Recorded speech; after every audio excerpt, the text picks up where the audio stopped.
কর্মকর্তা যারা আছেন, কৃষি কর্মকর্তা যারা আছেন, তাদের সাথে বসে খালি তো আমরা কাঠবিড়ালির সমস্যা না, আমরা বানরের সমস্যা।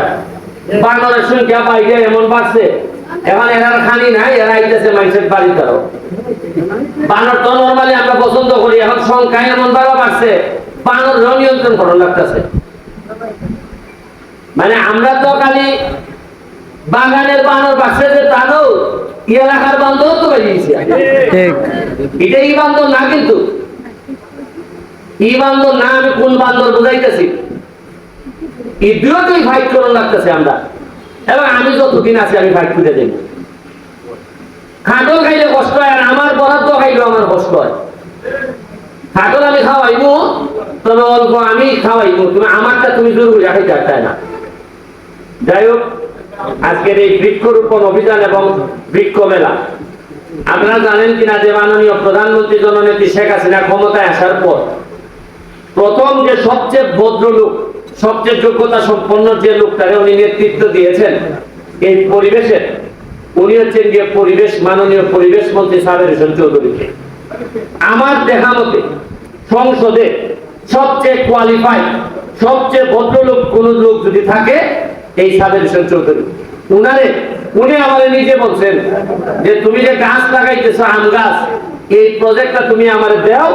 আমি কৃষি অফিসার সাহেবকে বলছি যে আপনি এটা কত টাকা ভ্যালু আইলো, কত আমাদের সুবিধা হইলো, এইটা আমি মন্ত্রীকে দিতেছি, যাতে উনি সারা বাংলাদেশে এই যে আমের প্রজেক্ট যেটা, এই প্রজেক্টটা যেন লাগাইতে পারে। একজন ভালো মন্ত্রী পাইলে হয় কি, কাজ অনেক আগাই যায়। এর মধ্যে আবার ইকানের মধ্যে, এই মন্ত্রণালয়ের মধ্যেও কথা আছে। খালি যে সোনারঘাট কথা, এটা মাটির নিচের কাগজ আছে, উপরেরটা না। ইটার মধ্যে কথা আছে, কথায় আবার ওই মন্ত্রীরা বেশি আগাইতে দেয় না। এটাও আমি জানি, এটার ব্যাপারে আমি মামলাও করছি একটা। এই কেনেরও কথা, এই হিসাবে আমার 3টা কথা মানন লাগে। একটা গাছের উপরে, একটা সোনারঘাটের মাধবপুরের মাটির উপরে, আজকে মন্ত্রীরা কোটায় যে দেখায়, এটারও খাওয়ান লাগতেছে। আমার 3টা কথা এক জায়গায় করণ লাগতেছে। এটা তোমরা যারা ক্যামেরা সজাইয়া রাখো, 3টা কথা আমি খাইব। আর না এটা বুঝেন না, আপনার 6 মাসের ভিতরে ফিরে মাইলে নাও লাগে, থ্রেটাই হয়। আর গত 30-40 বছর হতো নেতা এই লোকজনে তো মারার কথা কেউ হয় না। মানে বুঝছেন আমি জ্বালা থাকত কান, পুনান বলতে জ্বালা বলছে। যাই হোক, আমি আপনারা আরেকটা কথা কই, এটা আপনাদেরকে বলা, বিভিন্ন এলাকায় কোটা নিয়ে আন্দোলন হইতেছে। আমাদের এলাকায়ও অনেকে কোটার বিষয়ে আন্দোলন করতেছেন বা করার চেষ্টা করতেছেন। এমপি হিসাবে আমার বক্তব্য হইল, আপনাদের যে কোনো যৌক্তিক আন্দোলনে আমাদের কোনো সমস্যা নাই, আমরা আপনাদের সাথে একমত। কিন্তু ধরেন আন্দোলন করতে গিয়ে যদি খারাপ লোকরা আন্দোলনের মধ্যে ঢুকিয়া যদি হয় চল আমরা থানা ভাঙ্গি, আমরা অফিস ভাঙ্গি, আইও আমরা অমুকের বাড়িতে আগুন লাগাই যাই, এটা কি ঠিক হইব? না না, আমরা অবশ্যই যে কোনো শান্তিপূর্ণ আন্দোলনে আপনাদের সাথে আছি। আমি নেতা হিসাবে আমার বেশিরভাগ মানুষ যা চাইবে আমি তাদের পক্ষে থাকবো। কিন্তু যারা সাধারণ ছাত্রছাত্রী, এদের ফাঁকে গিয়া যদি খারাপ লোক ঢুকে যদি আপনার একটা দোকানে আগুন লাগাইতে, বদনামটা কি সাধারণ ছাত্রছাত্রী হবে না? ঠিক।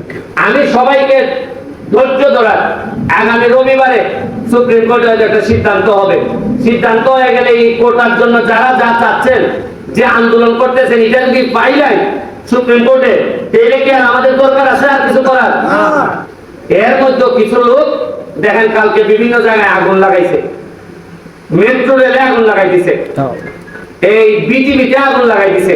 আচ্ছা, আপনার কি মনে হয় যে 9-10 ছেলে বা মেট্রিক পড়ে ইন্টারমিডিয়েটের ছেলে বললে খাবো একটা আগুন লাগাইছে? আগুন লাগাইছে খেতে বুঝেন না আপনি? ওই মালে ওই খটায় কি কেন খটা আছে, খটায় সেইটাছে খাটো খেয়ে দিত। তাহলে আমি আপনারা এমপি হিসাবে আমার সোনারঘাট মাধবপুরে আমি আপনাদেরকে আহ্বান জানাই, শান্তিপূর্ণ আন্দোলনে আপনারা প্রতিবাদ করেন, আমরা আপনাদের সাথে আছি। তবে আল্লাহর ওয়াস্তে আমাদেরকে কোনো বদনামের ভাগিদার করেন না। এইভাবে ভাঙাভাঙি কোনোদিনই কোনো ভালো এবং শান্তি আনতে পারে না। আমি এখানে আমাদের মাননীয় উপজেলা চেয়ারম্যান, আমার অত্যন্ত পছন্দের একজন মানুষ, মানে আমার কপাল যে এইরকম একটা উপজেলা চেয়ারম্যানের সাথে আমি কাজ করে যেতে পারতেছি। এখানে আমাদের দুইজন ভাইস চেয়ারম্যান আছেন, কানিম ভাই এবং খায়রুল, এবং আমাদের কৃষি কর্মকর্তা, বন কর্মকর্তা, এবং বিশেষ করে আমাদের ইউনো মহোদয়, আমাদের অত্যন্ত ভালো মনের মানুষ, দিনে রাতে পরিশ্রম করে যাচ্ছেন। ওনাদেরকে আমার ব্যক্তিগত পক্ষ থেকে শুভেচ্ছা অভিনন্দন জানাচ্ছি। এখানে আমাদের উপাচার্য সেক্রেটারি আমাদের এই নাজমুল সহ আপনারা মেম্বার বৃন্দ, এখানে নেতৃবৃন্দ যারা আছেন, আমাদের এই ছাত্র লীগ বা অন্যান্য দলের যারা আছেন, সবাইকে আমার ব্যক্তিগত পক্ষে শুভেচ্ছা। একটা জিনিস খালি আমি বইয়া শেষ করবো, আমাদের সাবি ভাই, আমাদের কমেন্টেটর, এই যে পুরো একটা টপের গাছ দেখুন আপনারা, দেখতে দেন 5 কেজি আম ধরাই দিছে। কয় কেজি? 5 কেজি। আমের সাইজটা দেখুন।